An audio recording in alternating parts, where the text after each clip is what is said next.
Business card design করা কি খুব কঠিন মনে হয়? তাহলে এই ভিডিওটি আপনার জন্য, কারণ এই ভিডিওতে একটি প্রফেশনাল বিজনেস কার্ড ডিজাইনের শুরু থেকে শেষ পর্যন্ত পুরো প্রক্রিয়াটি সুন্দরভাবে বর্ণনা করা আছে। তাহলে আর কথা বাড়াবো না, চলুন শুরু করি আজকের মূল ডিজাইন। তবে তার আগে আপনি যদি এই চ্যানেলে নতুন হয়ে থাকেন তবে চ্যানেলটিকে সাবস্ক্রাইব করে পাশে থাকা বেল আইকনটিকে অল করে দেবেন। আর ভিডিওটি ভালো লাগলে লাইক, কমেন্ট, শেয়ার করতে একটুও দ্বিধা করবেন না।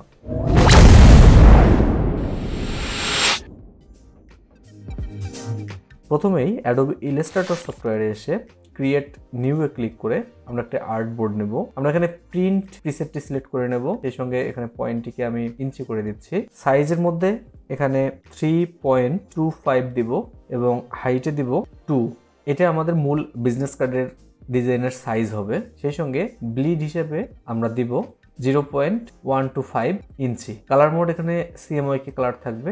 বাদ বাকি সবকিছু ঠিক রাখার পর জাস্ট ক্রিয়েটে ক্লিক করে দিলে আমাদের আর্ট বোর্ড চলে আসবে। আমরা যদি এক সাইডের জন্য একটি বিজনেস কার্ড ডিজাইন করি, অর্থাৎ ওয়ান সাইড বিজনেস কার্ড, সেক্ষেত্রে একটি আর্ট বোর্ড নিয়ে আমরা ডিজাইন শুরু করে দেব। কিন্তু যদি আমাদের বিজনেস আর্টটি বোথ সাইড হয়, অর্থাৎ এপিট ওপিট দুই পিঠ ছাপা থাকে, সেই ক্ষেত্রে আমরা দুটি আর্ট বোর্ড নিতে পারি। একটি আর্ট বোর্ড নেওয়ার পরেও এই আর্ট বোর্ডটিকে আপনারা কপি করে আরেকটি আর্ট বোর্ড তৈরি করে নিতে পারেন। তার জন্য কিবোর্ড থেকে অল্টার শিফট চেপে ধরে এটাকে ড্র্যাগ করলে আরেকটি কপি হয়ে যাবে।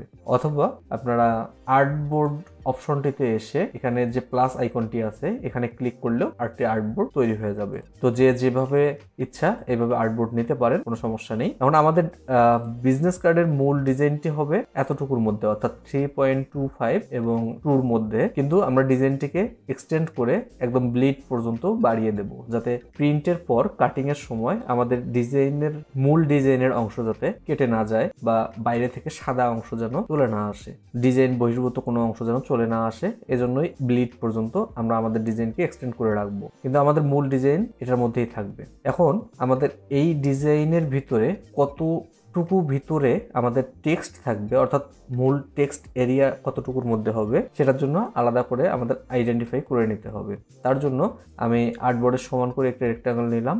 এখন অবজেক্ট থেকে পাতে এসে অফসেট পাতে ক্লিক করলে এরকম একটি উইন্ডো আসবে, অফসেট পাত উইন্ডো।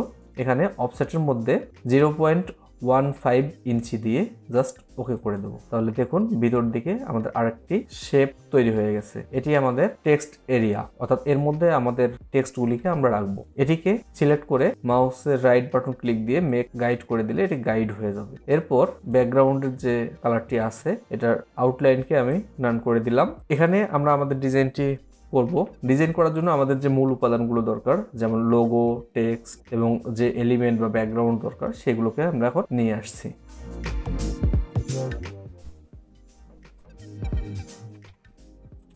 ওকে, আমাদের বিজনেস কার্ডে যে এলিমেন্টগুলো ব্যবহার হবে সেই এলিমেন্টগুলো আমি অলরেডি ডিজাইনের মধ্যে নিয়ে এসেছি। এখন ডিজাইনটা কিভাবে হবে সেটি আমরা তৈরি করব। তার জন্য এই ব্যাকগ্রাউন্ডকে আমরা এখানে বসিয়ে দিচ্ছি, একদম ব্লিড বরাবর ব্যাকগ্রাউন্ডটাকে বসিয়ে দিলাম। এই ব্যাকগ্রাউন্ডের উপর আমাদের এই লোগো এবং লেখাগুলো থাকবে। তো এই ব্যাকগ্রাউন্ডটি এত লাইট কালার থাকলে লোগোটিকে ভালোভাবে বোঝা যাচ্ছে না, যার কারণে এই ব্যাকগ্রাউন্ডের উপরে আমি আরেকটি রেক্ট্যাঙ্গল শেপ নিয়ে সেই শেপটির কালারটিকে গ্রেডিয়েন্ট করে দেবো। আমি এখানে গ্রেডিয়েন্ট অপশনে চলে আসলাম, এসে জাস্ট ক্লিক করে দিলাম। এর অ্যাঙ্গেলকে আমি পরিবর্তন করে এভাবে করে দিলাম এবং ট্রান্সপারেন্সি থেকে এটিকে আমি মাল্টিপ্লাই করে দিলাম। তাহলে দেখুন এটি এখন অনেক ডার্ক একটি কালার তৈরি হয়ে গেছে। এটাকে অ্যাডজাস্ট করার জন্য আমি এই গ্রেডিয়েন্টে এসে গ্রেডিয়েন্টের এই কালারটিকে জাস্ট একটু কমিয়ে দিলাম, 90% ব্ল্যাক রেখে জাস্ট ওকে করে দিলাম। এখন আমাদের এই ব্যাকগ্রাউন্ডটি তৈরি হয়ে গেছে। এই ব্যাকগ্রাউন্ডটি আপনারা কোথায় পাবেন সেটি আমি দেখিয়ে দিচ্ছি। যে কোনো ব্রাউজারে গিয়ে রোড অ্যান্ড নেচার লিখে সার্চ করলে এ ধরনের অসংখ্য ব্যাকগ্রাউন্ড আপনারা পেয়ে যাবেন। এখান থেকে যে কোনোটা আপনারা ডাউনলোড করে নিতে পারেন। সেই সঙ্গে এরকম টর্ন পেপার ইফেক্টটা কোথা থেকে ডাউনলোড করবেন আমি সেটিও আপনাদের দেখিয়ে দিচ্ছি। এরকম টর্ন ভেক্টর ইফেক্ট, এটা যদি আপনারা নিজে নিজে তৈরি করতে যান তাহলে হয়তো বেশ কিছু সময় লেগে যাবে। তৈরি করা যাবে না বিষয়টা এমন নয়, বাট তার প্রয়োজন হবে না। খুব সহজে আপনারা এটা অনলাইন থেকে ডাউনলোড করতে পারেন। তার জন্য আবারও ব্রাউজারে যাবেন এবং টর্ন পেপার লিখে সার্চ করলে দেখবেন অসংখ্য টর্ন পেপার ইফেক্ট বা টর্ন পেপার ভেক্টর আপনাদের সামনে চলে এসেছে। যে কোনো একটি আপনারা ডাউনলোড করে ব্যবহার করতে পারেন। তো আমার সব কিছু ডাউনলোড করা আছে, যার কারণে আমি সেটি দিয়ে দেখাচ্ছি। তো এটিকে এখন এর উপরে বসিয়ে দিব, এর উপরে বসিয়ে দিলাম এবং এটিকে আর একটু উপরের দিকে যেহেতু আমার এখানে টেক্সটগুলিকে লিখতে হবে তাই এই জায়গাটাকে আরেকটু বড় করে নিলাম। এর কালারটিকে আমি পরিবর্তন করে হোয়াইট কালার করে দিলাম এবং এর সেকেন্ড যে অপশনটি আছে অর্থাৎ সেরার অংশটি, এই অংশটিকে আমি অ্যাশ কালার করে দিচ্ছি। এরপর এই গাড়িটিকে এর উপরে আমি বসিয়ে দিচ্ছি। আমার ডিজাইনটি হচ্ছে এই ব্লিড পর্যন্ত, এর পাশে বাড়তি অনেকটা অংশ দেখা যাচ্ছে, কনফিউজ হবেন না, পরবর্তীতে আমরা এটা ডিলিট করে দেব। এরপর লোগোটিকে এখানে বসিয়ে দিলাম। এখন দেখুন লোগোটা অনেকটা স্পষ্ট দেখা যাচ্ছে। এরপর আমার লেখাগুলিকে এখানে বসাতে হবে। আমি লোগোর নিচেই প্রতিষ্ঠানের মূল নামটি দিয়ে দিলাম এবং এর ফন্টকে পরিবর্তন করে বেবাস ফন্টটি দিয়ে দিলাম। সেই সঙ্গে এর কালারকে আমি লোগোর কালার এর সাথে ম্যাচিং করে দিলাম। এর নিচে এই কথাটি যাবে, আমি এই কথাটি এখানে দিয়ে দিচ্ছি। এর কালারকে আমি পরিবর্তন করে হোয়াইট করে দিলাম এবং এর ফন্টকে আমি পরিবর্তন করে এই ফন্টটি দিয়ে দিলাম। এরপর আমাদের আর কিছু লেখা আছে, যেমন এই লেখাটি, এটাকে আমি এখানে বসিয়ে দিচ্ছি একটু বড় করে এবং এর ফন্টকে একদম পোস্টার ফন্ট ব্যবহার করলাম। এর এ কার এই অংশটিকে আমি এই কালার করে দিলাম এবং তার নিচ দিয়ে ট্যাগ লাইনটিও বসিয়ে দিলাম এবং এর ফন্টটিকে পরিবর্তন করে এই ফন্টটি করে দিলাম। দেখুন কোনোভাবেই আমাদের এই যে টেক্সট এরিয়ার যে বর্ডারটি দেওয়া আছে এর বাইরে আমরা লেখাকে নিয়ে যাব না বা মূল ডিজাইনকে আমরা এর বাইরে নিয়ে যাব না। আমাদের কাটিংয়ের জন্য যে ডিজাইনটি হবে সেটা কিন্তু এই ব্ল্যাক যে অংশটি দেখা যাচ্ছে, দেখতেই পাচ্ছেন এটি। আর বাইরে দিয়ে আমরা যে ডিজাইনটি করেছি এটি কিন্তু আমরা কাটিংয়ের জন্য জাস্ট সেফ সাইড অর্থাৎ ব্লিড এরিয়া। প্রতিষ্ঠানের এই নামের সঙ্গে লোগোটিকে জাস্ট অ্যালাইন করে মিডল করে দিলাম। অ্যালাইন করার জন্য যখন সিলেক্ট করবেন খেয়াল করবেন যে টেক্সটের সাথে এটিকে অ্যালাইন করবেন সেই টেক্সটকে আরেকবার ক্লিক করতে হবে, তাহলে এটি কি অবজেক্ট হয়ে যাবে, দেন সেটার সাপেক্ষে এটাকে অ্যালাইন করতে পারবেন। এরপর অ্যাড্রেসটা আমরা নিচে দিব। এই ফন্টগুলিকে ছোট করে দিলাম এবং ফন্টকে পরিবর্তন করে এই ফন্টটি করে দিলাম। এরপরের সামনে এই আইকনগুলিকে বসিয়ে দেব। আইকনগুলোকে এভাবে ব্ল্যাঙ্ক অবস্থা দেখতে ভালো লাগতেছে না, তাই আইকনের নিচে আমি একটি শেপ তৈরি করে দিচ্ছি। রেক্টাঙ্গল টুল নিয়ে আমি জাস্ট এরকম একটি শেপ তৈরি করলাম এবং এর কালারকে লোগোর এই কালারের সাথে ম্যাচিং করে দিলাম এবং এটিকে আমি আরেকটি কপি করে কন্ট্রোল সি দিয়ে কপি করে কন্ট্রোল বি দিয়ে এর ব্যাকে পেস্ট করলাম। এরপর সেটিকে একটু বড় করে এর কালারকে পরিবর্তন করে অ্যাশ কালার করে দিলাম। তাহলে দেখুন এটা একটি শেড হিসেবে মনে হচ্ছে, এজন্য এটা তৈরি করলাম। জাস্ট এটাকেই আমি কপি করে এদিকেও নিয়ে আসলাম, এদিকে এটাকে ছোট করে মোবাইল নাম্বারের সামনে বসিয়ে দিলাম এবং নিচে মেইল অ্যাড্রেসের সামনেও বসিয়ে দিলাম। দেন এটাকে জাস্ট লক করে নিচ থেকে শেপটাকে উপরে তুলে নিলাম। বিষয়গুলি বুঝতে কোনো অসুবিধা হলে কমেন্টে জানাবেন, আমি কমেন্টে উত্তর দেওয়ার চেষ্টা করব। দেখুন আমার ফ্রন্ট সাইডের ডিজাইন একদম কমপ্লিট। এরপর আমার ব্লিড সহ পুরো অংশটি জুড়ে একটি রেক্টাঙ্গল শেপ নিয়ে সব কিছুকে সিলেক্ট করে মেক ক্লিপিং মাস্ক করে দাও। তাহলে দেখুন এটি ক্লিপিং মাস্ক হয়ে গেছে, বাইরের যে অংশগুলি ছিল সেগুলি আর নেই। আর আমাদের মূল যে ডিজাইনটি কাটিংয়ের পর হবে সেই ডিজাইনটি হচ্ছে ঠিক এতটুকুর মধ্যে, তাই এটিকে আমি সিলেক্ট করে আবার ক্লিপিং মাস্ক করে দিলাম। এটি আমাদের বিজনেস কার্ডের মূল ডিজাইন। সেমভাবে আমরা ব্যাক সাইডের জন্য একটি ডিজাইন করব, এজন্য আমি এই ডিজাইনটাকে কপি করে এখানে নিয়ে আসলাম এবং এটাকে রিলিজ ক্লিপিং মাস্ক করে ডিজাইনের বাকি যে অংশগুলি আছে এগুলোকে আমি ডিলিট করে দিচ্ছি।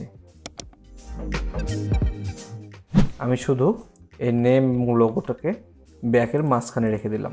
সেই সঙ্গে এই ছবিটাকে আরও বড় করে এখানে বসিয়ে দিলাম এবং এর উপরে আমরা যে শেডটি নিয়েছিলাম এই শেডটি, এটাকে ব্ল্যাক করার জন্য এই শেডটিকে কপি করে আবার ফ্রন্টে পেস্ট করব। তাহলে দেখুন এটি আরও একটু ব্ল্যাক হয়ে গেছে, অর্থাৎ লোগোটিকে আরও স্পষ্টভাবে বোঝা যাচ্ছে। তাহলে লোগোটিকে একটু বড় করে দিলাম এবং এটার ক্ষেত্রেও ব্লিড পর্যন্ত একটি রেক্টাঙ্গল শেপ নিয়ে এই ব্যাকগ্রাউন্ডটাকে ক্লিপিং মাস্ক করে দেবো, দেন এটাকে পিছনে পাঠিয়ে দেবো।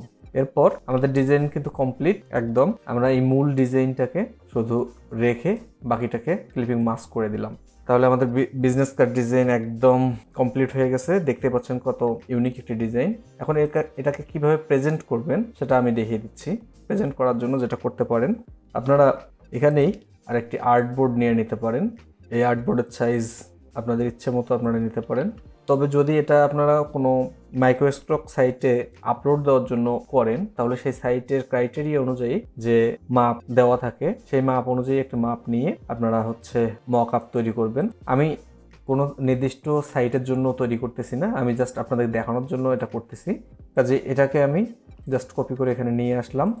এটা যেহেতু একটু নেচার টাইপের বিজনেস কার্ড, তাই এর ব্যাকগ্রাউন্ডে যদি আমি একটা নেচার কিছু দেই এবং নিচে একটি শ্যাডো দিয়ে দিই, তাহলে এটা একটা সুন্দর মকআপ তৈরি হয়ে যাবে। তো আমি একটি শ্যাডো নিয়ে আসতেছি।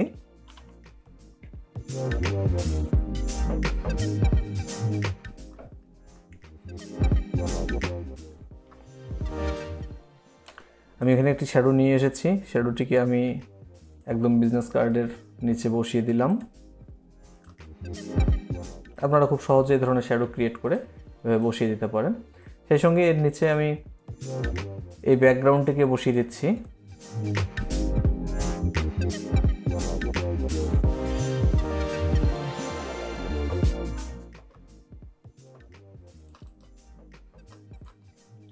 এ ধরনের ব্যাকগ্রাউন্ড আপনারা অনলাইনে সার্চ করলে পেয়ে যাবেন। ব্যাকগ্রাউন্ডটিকে আমি একটু হালকা করে দিচ্ছি, জাস্ট ট্রান্সপারেন্সি থেকে অপাসিটিতে গিয়ে 20% অপাসিটি দিয়ে দিলাম এবং এর পিছনে একটি ডার্ক ব্যাকগ্রাউন্ড দিয়ে দেব, যাতে ব্যাকগ্রাউন্ডটিকে আর একটু ডার্ক দেখায়। নিশ্চয়ই বুঝতে পারতেছেন ঠিক কীভাবে কাজটি করতেছি। এরপর আরেকটি রেক্ট্যাঙ্গেল শেপ নিয়ে এই শেপটিকে জাস্ট বাঁকা করে এখানে আমি বসিয়ে দিলাম। এটির কালারকে আমি একটু পরিবর্তন করে একটু গ্রিনিশ টাইপের কালার দিয়ে দিলাম।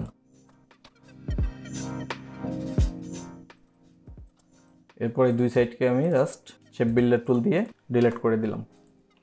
তাহলে দেখুন কত সুন্দরভাবে আপনার বিজনেস কার্ডটি একদম উপস্থাপন করা হয়ে গেল। তাহলে এই ছিল আজকের ভিডিও। যদি ভিডিওটি ভালো লাগে, ভিডিওটি লাইক করতে একদমই ভুলবেন না। সেই সঙ্গে শেয়ার করে আপনার বন্ধুদের মাঝে ছড়িয়ে দিন, যাতে তাদের প্রয়োজনেও তারা ভিডিওটি দেখতে পারে। এতক্ষণ মনোযোগ সহকারে ভিডিওটি দেখার জন্য অসংখ্য ধন্যবাদ। আল্লাহ হাফেজ।